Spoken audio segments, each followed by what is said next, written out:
శుక్లాంబరధరం విష్ణుం శశివర్ణం చతుర్భుజం ప్రసన్నవదనం ధ్యాయేత్ సర్వవిఘ్నోపశాంతయే. సుయజ్ఞోపాఖ్యానం. పార్వతీదేవి శంకరునితో ఇట్లా పలికెను: ఓ మహాదేవ, సుయజ్ఞుడు అను రాజు ఎవరు? అతడు ఏ వంశమున పుట్టెను? అతనికి బ్రాహ్మణ శాపం ఎందుకు తగిలింది? పరమాత్మకు శ్రీకృష్ణుని ధర్మపత్ని శ్రీకృష్ణునిచే పూజలు అందుకున్న మానవ మాత్రుడకు సుయజ్ఞుడు ఎట్లు పూజించెను? శ్రీ రాధాదేవి యొక్క పాదపద్మాలు దర్శించాలని బ్రహ్మదేవుడు 60,000 సంవత్సరాల పుష్కర క్షేత్రమున ఆమెను గురించి తపస్సు చేసినా ఆ దేవిని దర్శించుకోలేకపోయాను కదా. అట్లే వైష్ణవులలో పరమశ్రేష్ఠులకు మీకు కూడా దర్శనమివ్వని ఆ దేవి మానవులకు ఎట్లు దర్శనమొసగినది? ముల్లోకాలను సృష్టించు బ్రహ్మదేవుడు ఆ సుయజ్ఞునికి కవచం, ధ్యానం, స్తోత్రం, పూజావిధి ఎట్లిచ్చెనో ఈ విషయాలన్నింటినీ సవివరంగా నాకు తెలుపుడు. శ్రీ మహాదేవుడు పార్వతితో ఇట్లా పలికెను: ఓ పార్వతి, స్వయంభువుడను మనవులందరిలో మొదటివాడు. అతడు బ్రహ్మదేవుని పుత్రుడు. అతని భార్య పేరు శతరూప. ఆ స్వయంభవ మనవు యొక్క పుత్రుడు ఉత్తానపాదుడు. అతని పుత్రుడు ధ్రువుడు. ధ్రువుడి పుత్రుడు కీర్తి. అతని పుత్రుడు ఉత్కలుడు. అతడు గొప్ప నారాయణ భక్తుడు. అతడు పుష్కర క్షేత్రంలో 1000 రాజసూయ యాగాలు చేసెను. ఆ యాగాన బ్రాహ్మణులకు రత్నపాత్రలు, అమూల్య రత్నరాశులు దానం చేసెను. ఆ ఉత్కల మహారాజు చేసిన యజ్ఞం చాలా గొప్పగా ఉన్నది. ఉత్కల మహారాజు గొప్ప యజ్ఞం చేసినందువల్ల బ్రహ్మదేవుడు అతనికి దేవతలందరి సన్నిధిలో సుయజ్ఞుడను పేరు పెట్టెను. ఆ విధంగా సుయజ్ఞుడను పేరును ధరించి రత్నములను, సమస్త సంపదలను, రత్నములచే అలంకరించబడిన కొమ్ములు గల 10 లక్షల గోవులను దక్షిణలతో బ్రాహ్మణులకు దానం చేసెను.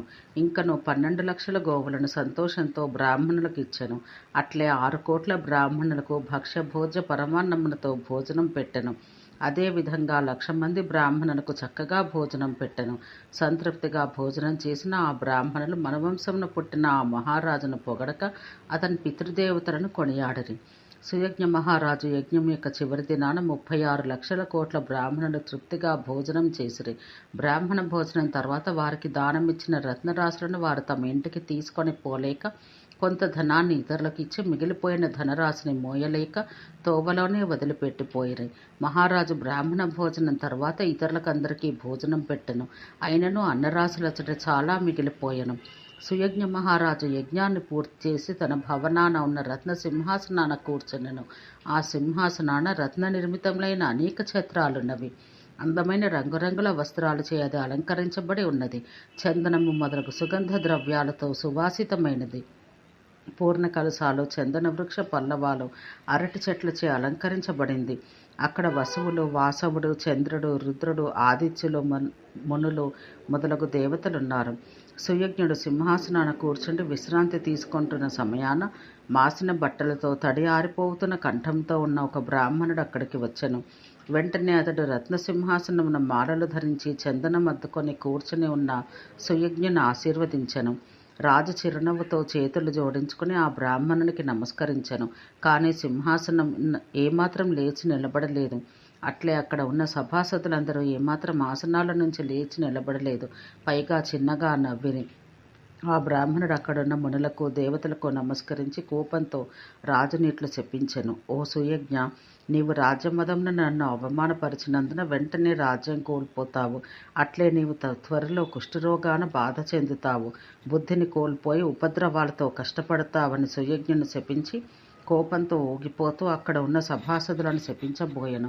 అంతకుముందు ఆ బ్రాహ్మణుని చూసి నవ్విన సభాసదులందరూ వెంటనే లేచి అతనికి నమస్కరించిరి. అందువల్ల ఆ బాపడు కోపం ఉపసంహరించుకొనెను. సుయజ్ఞ మహారాజు బ్రాహ్మణుని సమీపానికి వచ్చి అతనికి నమస్కరించి భయంతో బాధపడుతూ ఏడుస్తూ సభలో నుంచి బయలుదేరాను. గొప్ప బ్రహ్మ తేజస్సుతో ప్రకాశిస్తున్న గూఢరూపి అయిన ఆ బ్రాహ్మణుడు కూడా సభ నుంచి బయలుదేరాను. అప్పుడు అక్కడ ఉన్న పులహుడు, పులస్సుడు, ప్రచేతసుడు, భృగు మహర్షి, అంగీరసుడు, మరీచి, కశ్యపుడు, వశిష్ఠ మహర్షి, క్రతువు, శుక్రుడు, బృహస్పతి, దూర్వాసుడు, లోమసుడు, గౌతముడు, కణాదుడు, కన్వుడు, కాత్యాయనుడు, కఠుడు, పాణిని, జాబలి, ఋషిశృంగుడు, విభాండకుడు, తైత్తిరి, అపిశలి, మార్కండేయుడు, మహాతపుడు, సనకుడు, సనందుడు, బోధు మహర్షి, పైలుడు, సనాతనుడు, సనత్కుమారుడు, నరనారాయణుడు, పరాశరుడు, జరత్కారువు, సంవర్తుడు, కరభుడు, భరద్వాజుడు, వాల్మీకి, ఔర్వుడు, చవనుడు, అగస్త్యుడు, అత్రి, ఉతధ్యుడు, సంకర్త, అస్తీకుడు, అసురి, శిలాలి, లాలంగలి, శాకల్యుడు, శాకటాయనుడు, గర్గుడు, వత్సుడు, పంచశిఖుడు, జమదగ్ని, దేవలుడు, జైగీషవ్యుడు, వామదేవుడు, వాలఖిల్యుడు, శక్తి, దక్షుడు, కర్దముడు, ప్రస్కన్నుడు, కపిలుడు, విశ్వామిత్రుడు, కౌత్సుడు, రుచీకుడు, ఆగమర్షణుడు మొదలగు ఋషులు, పితృదేవతలు, అగ్ని, శ్రీహరికి ప్రియమైన వైష్ణవులు, దిక్పాలకులు మొదలగు దేవతలు అందరూ భయపడుతూ ఆ బ్రాహ్మణుని వెంట నడిచిరి. వారందరూ బ్రాహ్మణుని నిలువుని వారిస్తూ నీతిని బోధిస్తూ ఒకచోట అతన్ని నిలిపారు. ఓం శాంతి శాంతి శాంతి.